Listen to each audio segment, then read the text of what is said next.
the Presidential Palace, Manila. Dateline Malacañang.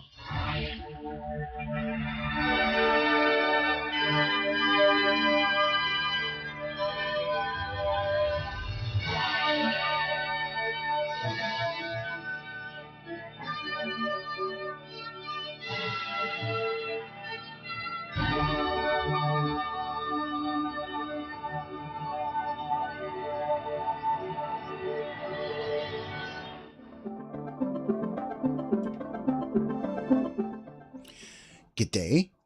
Radio Pilipinas World Service can also be heard on shortwave broadcast through the shortwave facilities of the United States Agency for Global Media or Voice of America on the following shortwave frequencies: 15.640 MHz, 17.750 MHz, and 21.720 MHz. I'm your host, Leo Magpayo, and this is Dateline Malacañang. Philippine President Ferdinand R. Marcos Jr. has ordered intensified security measures and a full investigation into the strafing of the convoy of Bangsamoro Autonomous Region in Muslim Mindanao or BARM Interim Chief Minister Abdul Rauf Makakwa. Malacañang stressed that the incident will not derail the government's commitment to ensure a smooth transition to democratic governance in the region. The attack happened Saturday afternoon along the National Highway in Barangay Bitu, Dato Odin Sinsuat, Maguindanao del Norte. Makakwa was unharmed, but his armored vehicle and two others in the convoy sustained bullet damage. The palace condemned the violence and directed government agencies to strengthen security in Bangsamoro communities, pursue those responsible, and hold them accountable. Officials emphasized that the administration's efforts to establish democratic governance in BARM remain firm despite the incident. The strafing occurred less than a month before the first elections for the Bangsamoro Parliament on September 14th. The Armed Forces of the Philippines, or AFP, has vowed to track down the perpetrators and intensify operations in vulnerable areas and major routes, in coordination with the Philippine National Police, or PNP, and the Commission on Elections, or COMELEC. Malacañang underscored that the peaceful, credible, and transparent election is vital to sustaining the Bangsamoro peace process and ensuring that the people of the region have a greater role in shaping their political future. Dateline Malacañang.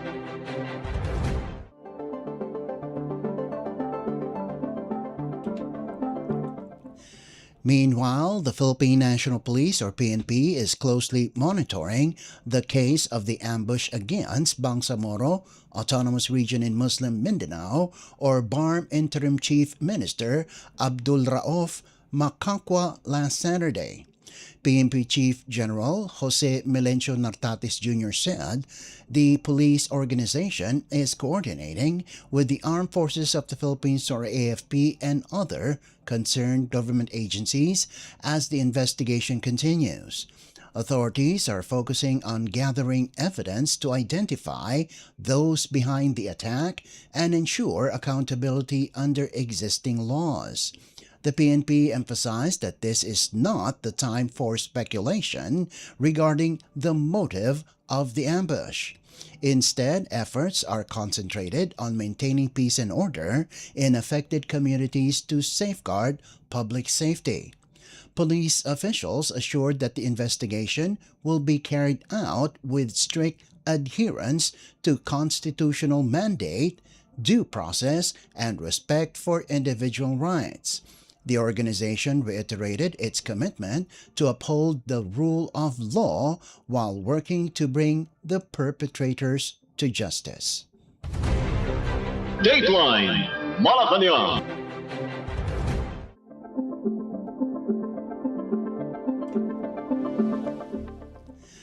Malacañang has assured the continuous year-round rollout of the administration's rice distribution program for vulnerable families. Executive Secretary Ralph Recto delivered the guarantee during his visit to Cebu, where around 120,000 families received rice aid under the Bagong Pilipinas Rice Program. The initiative targets 8 million families nationwide, providing 10 kilograms of rice every 2 months. Recto stressed that the program is not a one-time effort but a sustained commitment to ensure no Filipino family goes hungry. He noted that farmers will also benefit as the government will purchase rice directly from them. The program is backed by a record 57.87 billion peso Local Government Support Fund or LGSF this year. Beyond rice aid, the fund will finance farm-to-market roads, water systems, health facilities, and multi-purpose buildings that can serve as evacuation centers during disasters. Recto emphasized that the president wants government services felt down to every town and barangay, empowering local governments to respond quickly to community needs. He added the LGSF may be expanded next year if proven effective. Dateline Malacañang.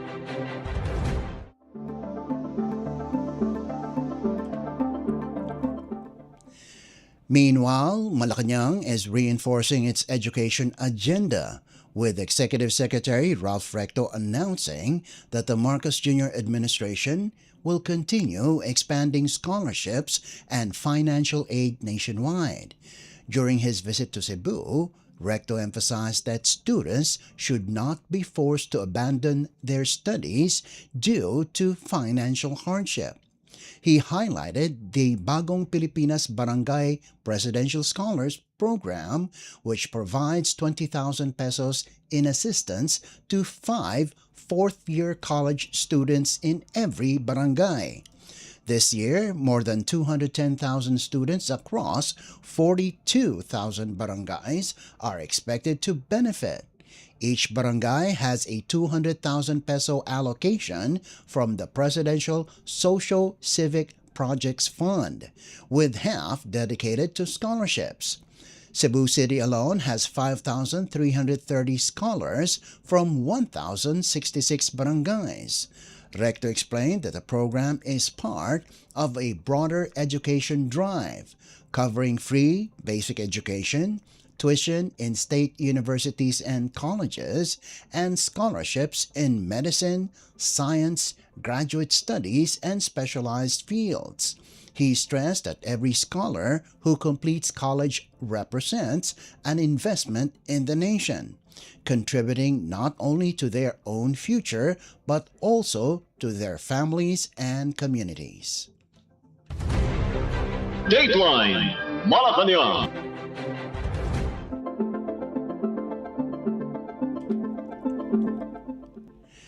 Philippine President Ferdinand R. Marcos Jr. has drawn a clear line.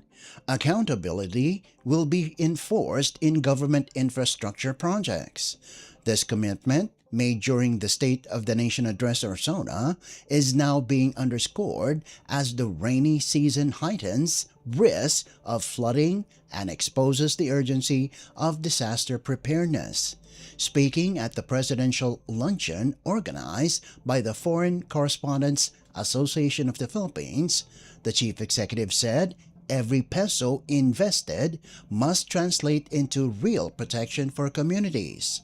Flood mitigation and critical interventions are being accelerated with the assurance that projects will not only be built but will deliver the services people need. But governance, the president stressed, is not measured solely by concrete and steel. It is measured by trust. And trust is earned when accountability is real, when oversight is respected, and when the public sees the government resources are used responsibly. That trust also depends on the role of a vigilant and independent media. Informed citizens, empowered by facts, are the strongest defense against speculation and disinformation. The president warned that when uncertainty dominates the narrative, markets hesitate, polarization deepens, and public discourse weakens. The challenge is magnified in digital spaces, where Filipinos increasingly consume information, form opinions, and where children learn about the world. The call is clear. Governance must be effective, media must be responsible, and digital platforms must be safeguarded, because nation building is not only about infrastructure but about the confidence of a people who believe their government is working for them. As I committed during my State of the Nation address last month, we will hold accountable all individuals responsible for the anomalous implementation of government infrastructure projects. This accountability goes hand in hand with ensuring that these projects deliver the services that our people need. It's especially urgent right now, as we are now facing the rainy season, where communities across the country face heightened risks from flooding and other hazards that come along with it. We are strengthening flood mitigation and disaster preparedness and accelerating the implementation of critical intervention. Every peso invested in these projects must translate into real protection for our people and our communities. Ultimately, effective governance is not measured solely by what the government builds, but also by the trust that it earns from the people that we serve. In fostering that trust, a responsible and independent media plays an indispensable role in informing the public and scrutinizing those in power and helping ensure that facts prevail over speculation and fake news. For when uncertainty becomes the dominant narrative, markets hesitate, people become polarized, and the public discourse is dangerously weakened. This challenge extends to the digital spaces where our people now receive information, form opinions, and increasingly where our children learn about the world. With this, allow me also to raise another concern that deserves equal attention. As a parent, I'm increasingly mindful of the influence of social media and online platforms on our children. Technology is now integrated into our daily lives. Yet, it has also exposed young people to harmful content and distorted realities at an age when critical judgment is still developing. Innovation must continue, certainly, but so must responsibility that accompanies it. Was Philippine President Ferdinand R. Marcos Jr. Dateline Malacañang.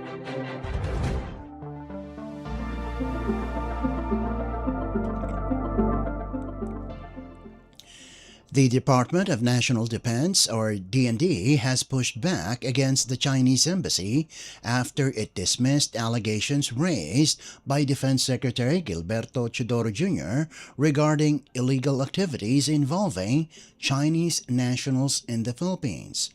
The issue stems from the arrest of around 60 individuals during a raid at the Sanjia Steel Plant in Tagoloan, Misamis Oriental earlier this year.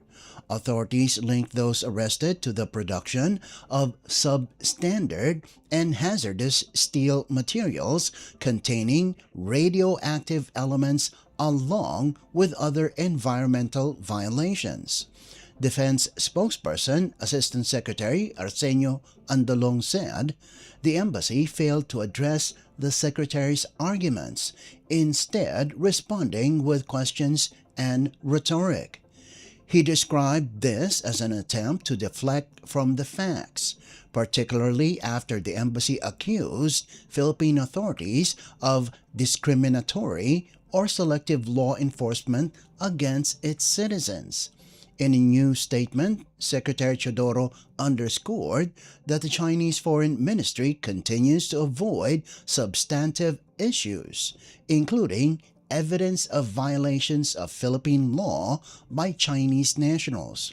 He accused Beijing of interfering in the country's internal affairs by criticizing law enforcement actions and threatening retaliation against Filipinos based in China. Chodoro characterized the embassy's response as a classic squid tactic, asserting that Filipinos will not be misled by such maneuvers. Dateline Malacañang.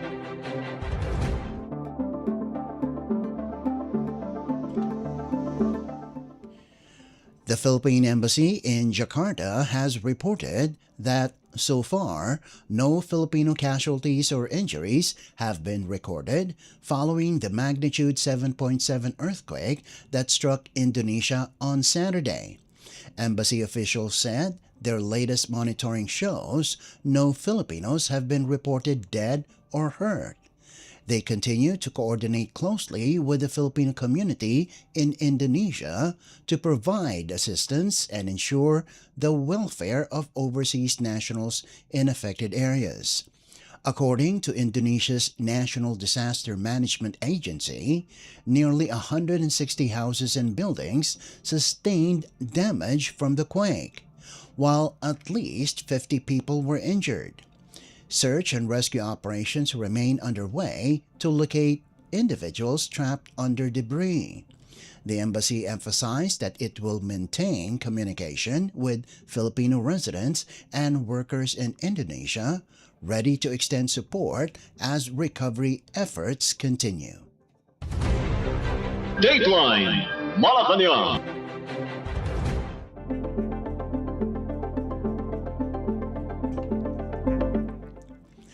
In other news, the combined impact of typhoons Luis and Maymay, along with the southwest monsoon, has claimed 23 lives as of the morning of August 16th, according to the National Disaster Risk Reduction and Management Council, or NDRRMC.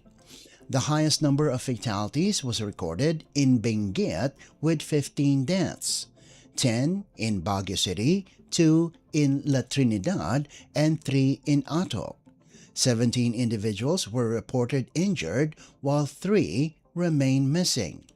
The NDRRMC said more than 1.41 million families, or over 4.9 million people across 10 regions, have been affected.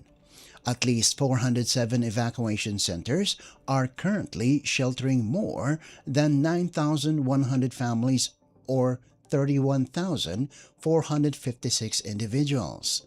Damage assessments show 1,845 houses affected, with 1,667 partially damaged and 178 totally destroyed.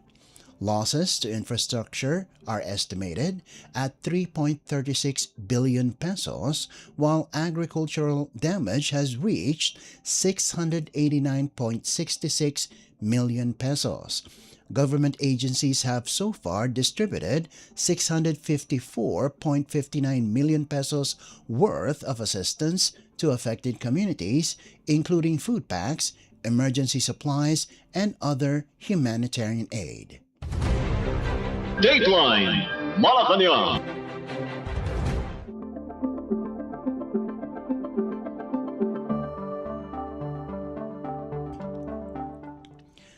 Meanwhile, the Department of Social Welfare and Development, or DSWD, is sustaining its relief operations for communities hit by heavy rains from the southwest monsoon and the recent typhoons Luis and Maymay.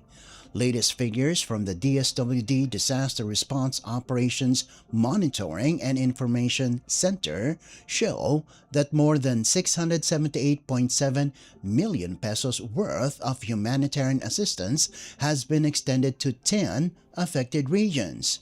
The aid includes nearly 1 million family food packs distributed primarily to families staying in evacuation centers.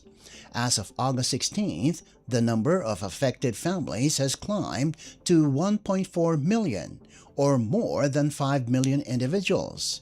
Of these, 7,182 families, or nearly 25,000 people, remain in 332 evacuation centers nationwide.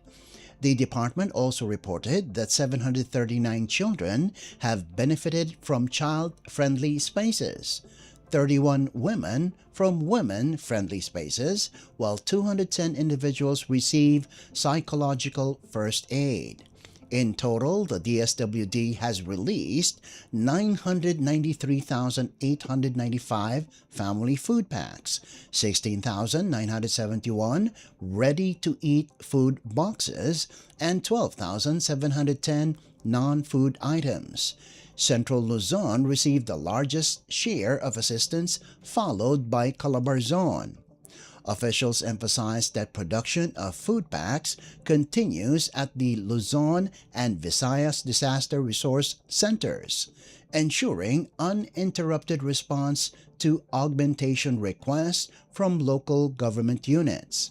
Relief operations remain ongoing, with the department reiterating its commitment to provide sustained support to affected families until recovery is secured. Dateline Malacañang.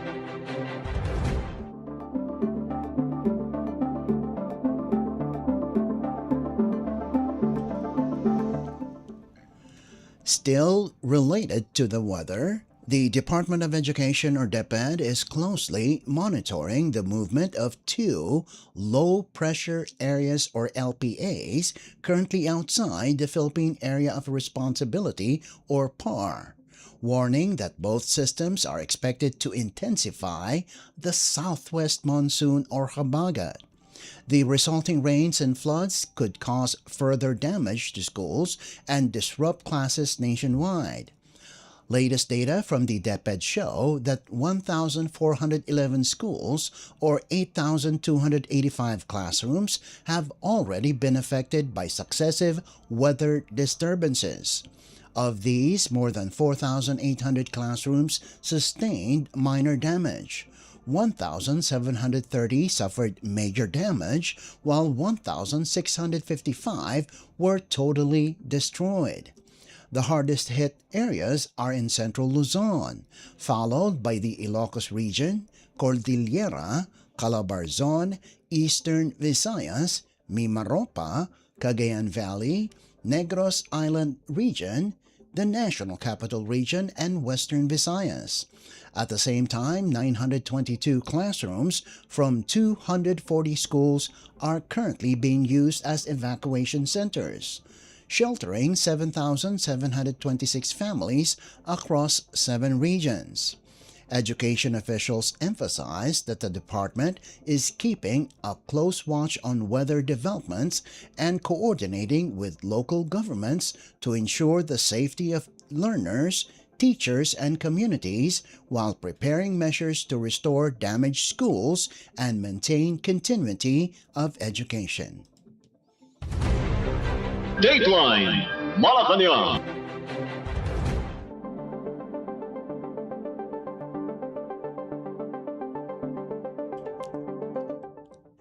The Department of Budget and Management, or DBM, has released 9.753 billion pesos to the Commission on Higher Education, or CHED, to cover funding deficiencies in the implementation of the free higher education program across 100 state universities and colleges, or SUCs, nationwide.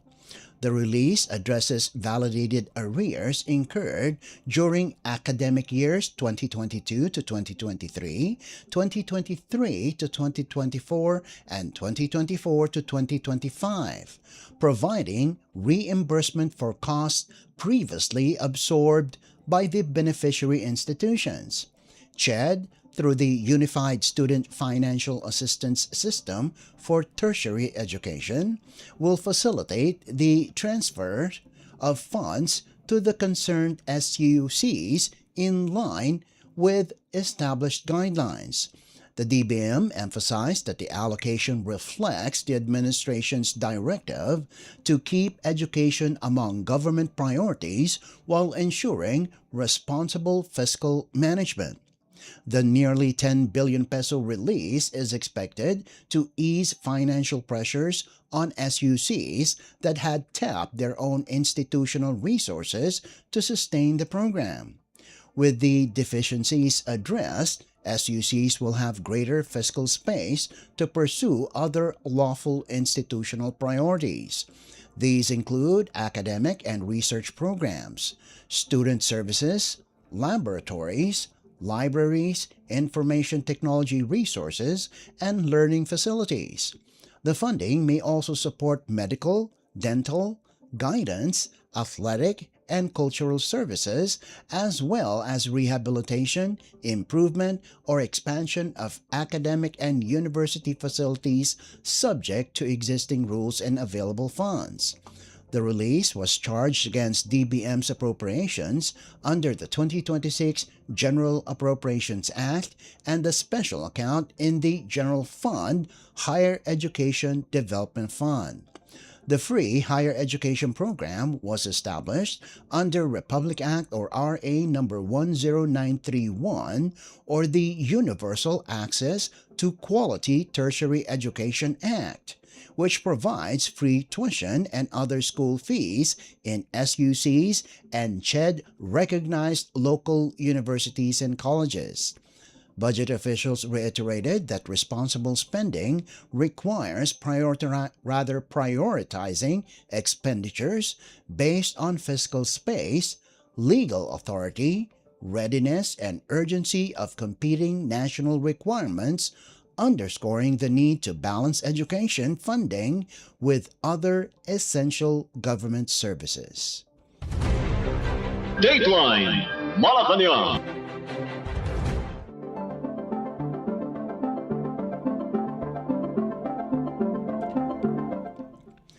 In other news, Land Transportation, Franchising, and Regulatory Board, or LTFRB Chair Vigor Mendoza II, personally inspected several gasoline stations in Metro Manila to ensure proper implementation of the 12 peso per liter fuel discount for jeepney and UV Express operators. During the rounds, 8 out of 10 stations were found to be immediately complying with the new discount scheme, with no major issues reported on the first day of rollout. Mendoza has directed all LTFRB regional franchising and regulatory offices to maintain continuous monitoring to guarantee full enforcement of the program nationwide. Under the scheme, each qualified jeepney and UV Express operator may avail of up to 150 liters of discounted fuel per week, translating to savings of about 1,800 pesos weekly. The program has already listed 143,000 jeepney and UV Express units across more than 5,000 gasoline stations nationwide, ensuring broad coverage for public transport operators. Officials emphasized that the fuel subsidy is part of government efforts to cushion the transport sector from rising petroleum costs while sustaining affordable mobility for commuters. Dateline Malacañang.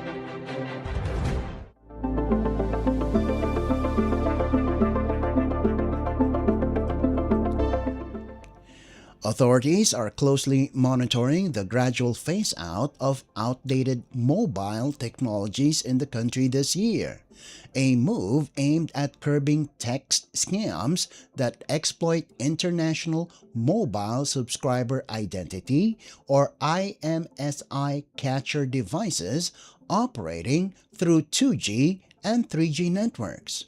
Cybercrime Investigation and Coordinating Center or CICC Executive Director Undersecretary Renato Paraiso announced that telecommunications companies are expected to fully discontinue 3G services by September, with 2G services set to be shut down before year-end. The transition will allow users of legacy systems, including CCTV cameras used for security, to upgrade to modern platforms.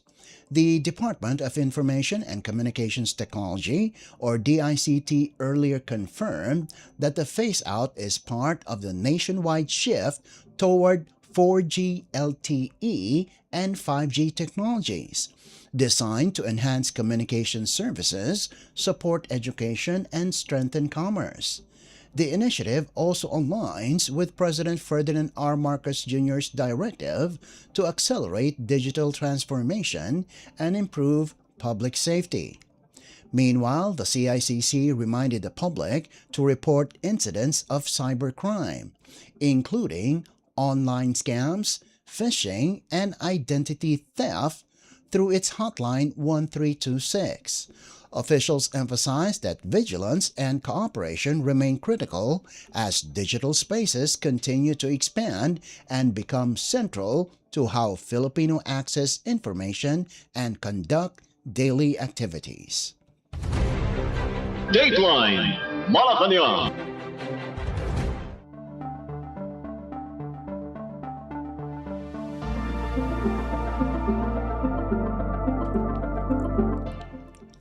And finally, 8 Filipino seafarers from the Marshall Islands flagged bulk carrier MV Breadfan arrived safely in Manila on August 16th aboard Turkish Airlines flight TK084 at the Ninoy Aquino International Airport, or NAIA, Terminal 3. They were repatriated after their vessel was struck by a drone while approaching the port of Novorossiysk, Russia, on August 7th.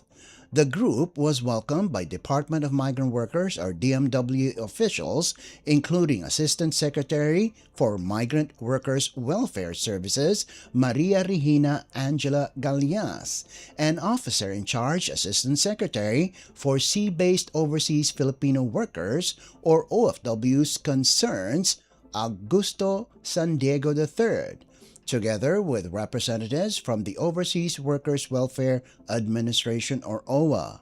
The returning seafarers received airport and financial assistance, while medical teams from the Manila International Airport Authority, or MIA, and New NAIA Infra Corporation conducted initial health checks. Representatives from the deploying manning agency, the Anglo-Eastern Crew Management Philippines Incorporated, also met the crew to extend support. The DMW and OWA directed the agency to ensure the seafarers undergo physical and psychological evaluations, debriefing sessions, and receive all applicable benefits and compensation tied to their repatriation. Officials emphasized that the incident highlights the importance of enforcing the right of seafarers to refuse sailing through designated high-risk and warlike zones. The government reiterated its commitment to safeguarding OFWs in line with President Ferdinand R. Marcos Jr.'s directive to prioritize the safety of all deployed personnel. The DMW also reminded licensed manning agencies and their principals to continuously monitor the condition of their seafarers, strictly observe safety precautions, and comply with established protocols for vessels passing through the Black Sea. Dateline Malacañang.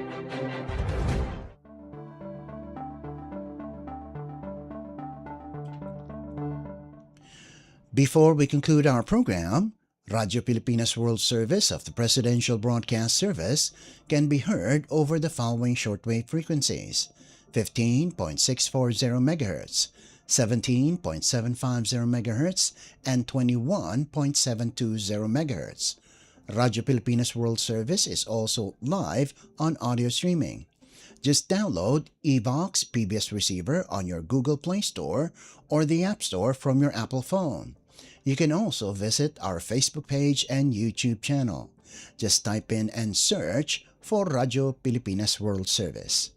Kindly subscribe, like, and share our post as well. And that concludes this edition of Dateline Malacañang. For Radyo Pilipinas World Service, this is Leo Magpayo. Good day and mabuhay. From the Presidential Palace, Manila, Dateline Malacañang.